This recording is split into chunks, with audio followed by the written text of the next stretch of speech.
Welcome back to Under 450k, and I have another gem of a video for you guys. And in today's video, we're actually talking about Melbourne, capital city, and more specifically about North Melbourne. And there are a couple of suburbs under $600,000 within 40 minutes to the CBD that I'm specifically talking about that can present a opportunity for certain investors for a certain brief and a certain risk strategy that could be good for them. And so if you are looking into Melbourne, then I suggest that you start your research and you focus on these specific areas. And I'm going to break everything down for you, from the data to the properties to auctions to everything. I'm going to help you piece by piece. So make sure you watch the entire video all the way through till the end to make sure you absolutely understand every single part to it. But before I get any further to the video, if you have not already, make sure you are subscribed to my YouTube channel. Every single week I go through a different video, a different location, a different suburb, giving you in detail breakdowns, right? So make sure you hit that subscribe button and hit the notification bell so you get notified when I drop a video. As well, I have a free newsletter which I drop weekly suburbs as well, and I also go into great detail, and this is absolutely for free, so make sure you are subscribed to this as well. And last but not least, if you do not know, I do have a private paid community where it has so many resources, including the community, exclusive content, weekly community calls, and extra resources for just $35 a month. And there is so much value jam-packed into it that I'll actually give you a sneak peek into it. So when you're in the under 450k community, you'll have the welcome videos, you'll have access to the private community, we have exclusive and early content where I do breakdown analysis videos, we have weekly community calls, I have other templates and links, as well as other extra resources like example out of our offer, hot cool market metrics, how to overcome analysis paralysis, questions you can ask different brokers. There's so much value jam-packed into this community that I've developed. And this is a sneak peek into the Discord community. Okay, let's get back to the video.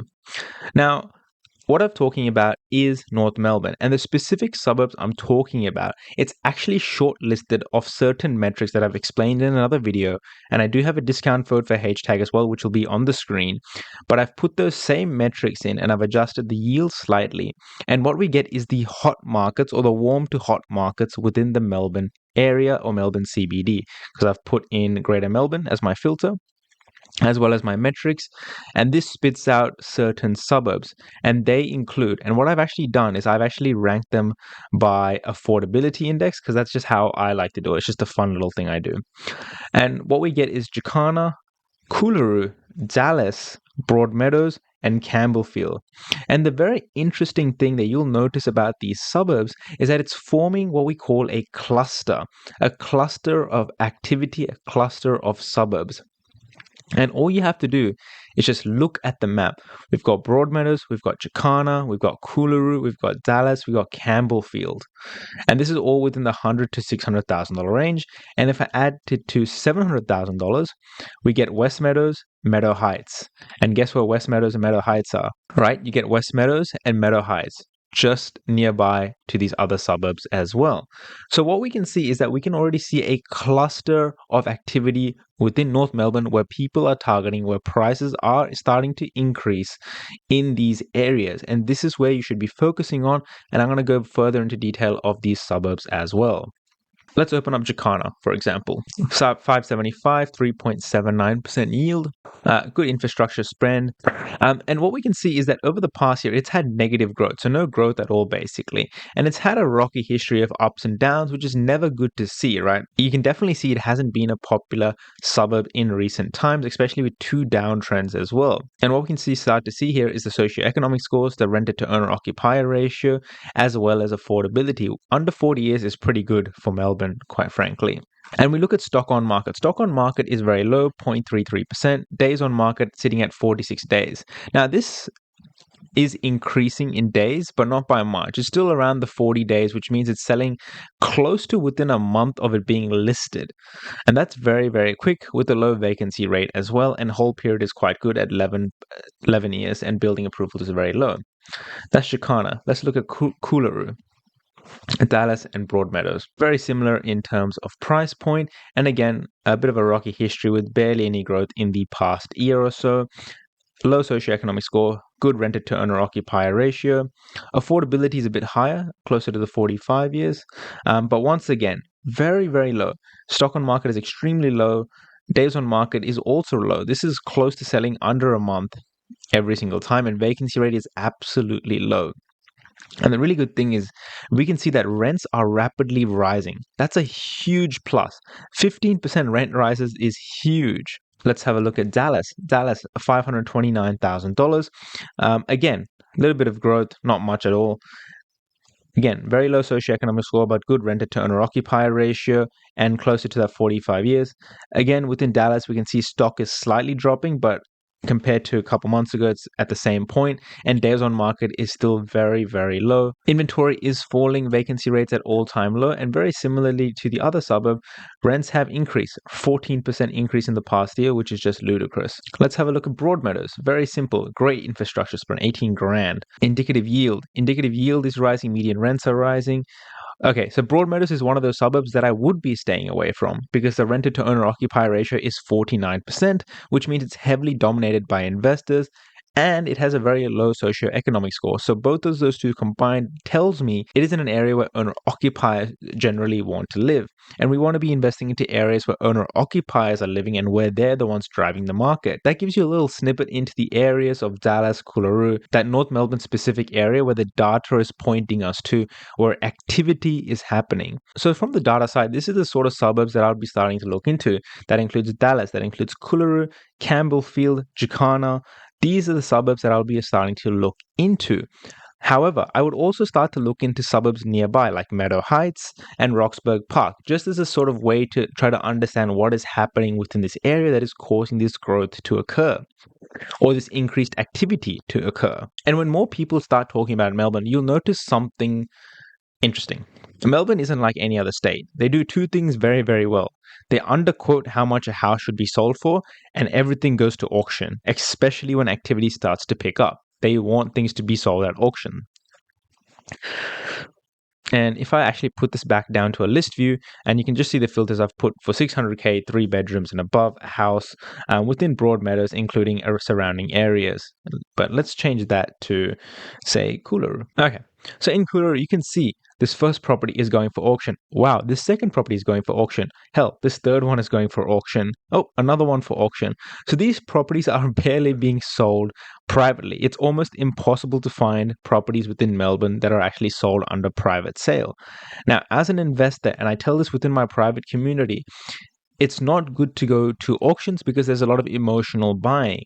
However, in this specific circumstance where properties are not being sold at private treaty, it is an option that you have to consider. But that doesn't mean you just go blindly into an auction. You have to make sure that you do a building and pest inspection report or you get one from the sales agent. Because what happens is when you win a property at auction, it is unconditional. So if you find that there's major structural issues, guess what? It's your problem. Now, there's a couple of other things that you want to be making sure you do. So let's take this property, for example, 14 Wimber Court, Coolaroo, Vic 34048.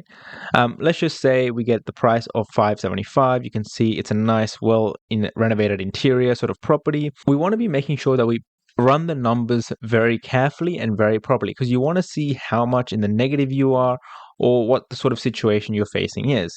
So let's say the purchase price is $575,000 with a 12% deposit, that's $69,000 plus your LMI, it gets you around to $516,000 loan. Stamp duty is going to be around $25,000 with extras as well. And let's just say a conservative rate at the current interest rate of 6.7%. And if we just actually go back here and we do simply go rent and we check the rental prices. So a 3x1 is roughly $550. This one's for $440, $550. Okay, let's say best case scenario, we get $550 rent. That will put our yield about 4.97%. If we do 500, we get about 4.5. So you're sitting around the 4.5 to 5% yield within North Melbourne if you're able to buy it at the right price and you don't get stoked into emotional buying. So with 550, if you put in the land insurance rates, you're roughly around $15,000 in the negative before your tax deductions, right? It's important that I preface that it is before the tax deductions. You can take a screenshot of this and actually just look at the numbers in your own time and see if it fits your bill. But this is sort of what your cash flow per month is going to look like, unless you put a bigger deposit where you'll be slightly better off. But what you also need to understand is that rents are rising fast in Melbourne, and if interest rates drop, your situation will get better. But it is about being able to actually hold that property, right? Can you hold a $1,500 loss? It's important that I call this out because a lot of people, when the Melbourne hype starts hyping up, they'll try to jump in the market, but they'll realize that they might not be able to actually hold the property, which is a big issue. We always want capital growth, but you can only have capital growth if you're able to actually hold a property. Now, there's another thing that I want to explain to you about investing into North Melbourne. What you'll notice with North Melbourne is that you have a big-ass airport, Melbourne Airport, right smack bang in the middle of all these suburbs. Not smack bang in the middle, but you know what I mean. And you can see here, you've got a runway here and you've got a runway there. And where does this runway point? Straight through the middle of these suburbs: Dallas, Campbellfield, Coolaroo, Broadmeadows. Right, you got a runway here which points down this way.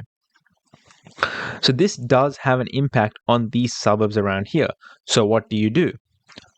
I'm glad you asked. So let's take this location for example. We go to Vic Plan. This is completely free resource. Just copy the URL, have a look, and you type in the address here. And what you'll see is that you can actually see the overlays that come with it. It's in the low residential zone plus the Melbourne Airport Environment Overlay. So we can tell that there is going to be airport noise here. How do we see this? Let's go to layers. Let's go to airports. Let's go Melbourne Airport. Let's look at the noise. And let's have a look. Let's smash up all the noise levels. Aha.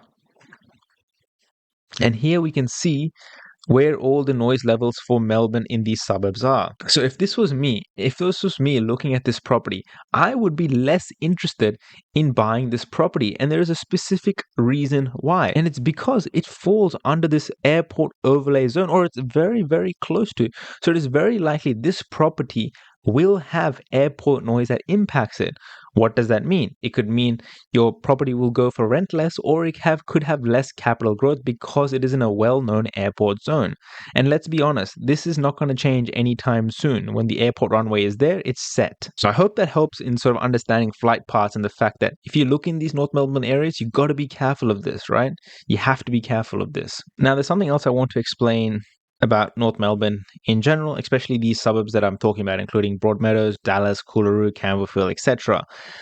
It is not the most popular areas of Melbourne, right? There is a stigma with these areas. They are not popular. They have higher crime rates. They have lower socioeconomic scores. And that is reflected on H-tag, where you can see the IRSAD score is actually quite low for all these suburbs, despite being a capital city. And that is something you should factor in, but it's not something that should stop you from investing. What should stop you from investing is if you look at this location like Broadmeadows, you see a very bad combination of a low socioeconomic score and a very high renter to owner occupier ratio.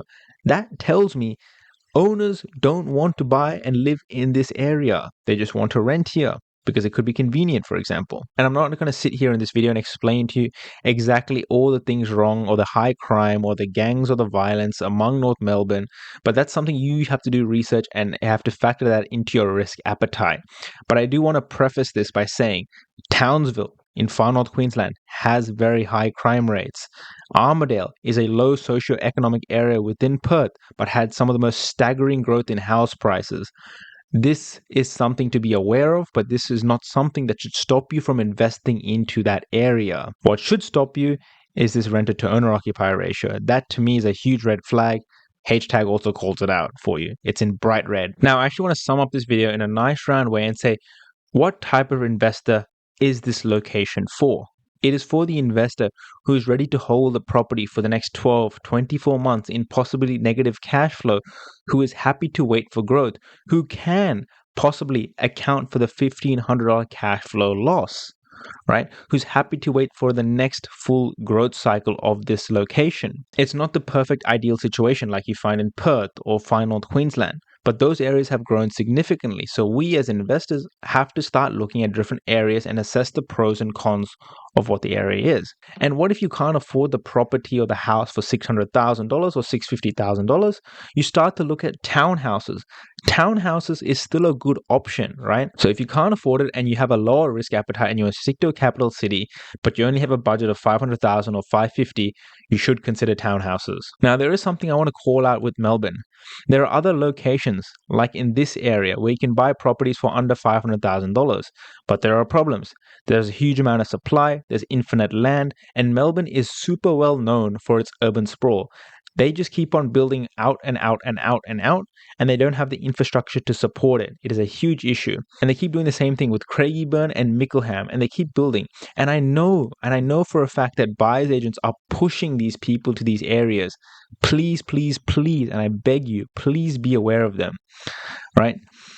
This is not an ideal investment opportunity, right? It is not. This is where you want to be looking, right? This is where the data is telling us to look, and this is where you should start your research. So I hope this actually gives you food for thought about where you can buy in Melbourne for under $600,000, a capital city 40 minutes away from the CBD. It has good opportunity. There is increased activity within the area. You should definitely start calling up some agents and understand what's happening in that market. And so once again, guys, as I'm wrapping up this video, I want to restate that I'm not telling you to go invest in here. I'm not telling you not to go invest in here. I'm simply giving you the information, the data, the facts, and then it is up to you from here on to take what I've said, reconfirm it, and make sure this suits your investment goals and to actually make a decision based on what you understand and you believe.